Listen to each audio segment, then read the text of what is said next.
The 1950s and 1960s saw many great strides in the civil rights movement. Still, however, on a day-to-day basis, many African Americans experience racial injustice. Frustration leads some African Americans to turn to more radical, sometimes violent, methods of protest. Also, many African Americans were still not registered to vote, and this is because they were being intimidated or discouraged at the polls through one reason or another.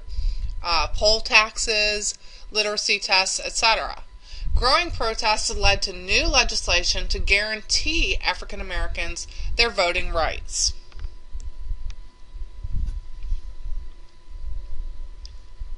One such effort was this Freedom Summer campaign. Launched during the summer of 1964, it was an attempt to register as many African American voters as possible in the southern states. Hundreds of college students, mostly white educated college students, volunteered to spend their summer registering African Americans to vote. Most of the trainers who were training volunteers were from poor southern African American families, and most of the volunteers, as I said, were white college students, northern, upper to middle class people. Volunteers registered the voters or taught at summer schools encouraging voter registration. Before Freedom Summer, only 6.7 of Mississippi blacks who were old enough to vote were actually registered. That is 16.3% below the national average. Low voter registration was mostly due to whites in the state that devised scare tactics to discourage blacks from voting, or tests that needed to be passed in order to vote, like the literacy tests. Freedom Summer had a great impact on the black vote. By 1969, 66.5% of African Americans were registered to vote, which is actually 5.5% above the national average. So this was an extremely successful campaign. SNCC helped form Mississippi Freedom Democratic Party. They elected 68 delegates to the Democratic National Convention and asked to be seated instead of the all-white delegation by the state's Democratic Party. Fannie Lou Hamer, the outspoken field secretary for SNCC, told the convention's Credentials Committee why MFDP groups should represent Mississippi. She too had been beaten trying to register to vote.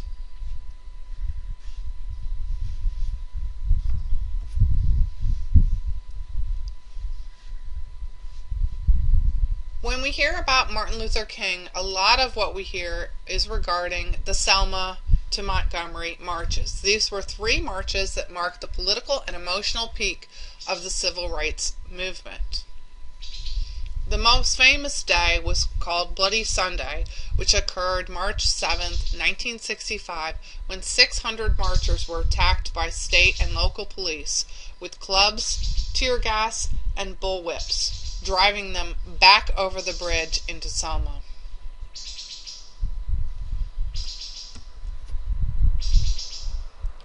Martin Luther King also organized marches in Selma, Alabama, to gain voting rights for African Americans.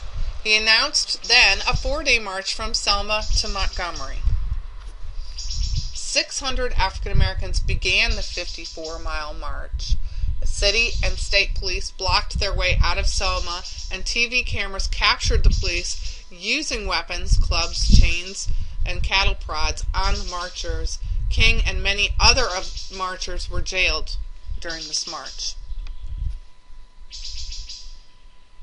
Not long after, in a tragic turn of events, a Birmingham church bomb killed 4 African American girls and injured 22 more.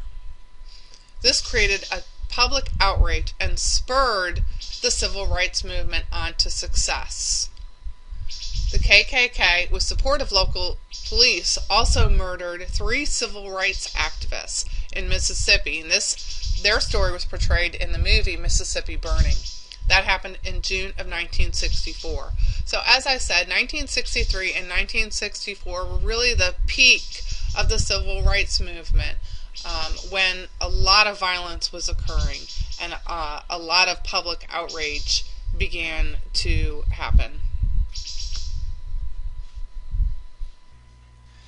In the next video, we'll talk about new voting rights legislation and also escalated violence in the African American community.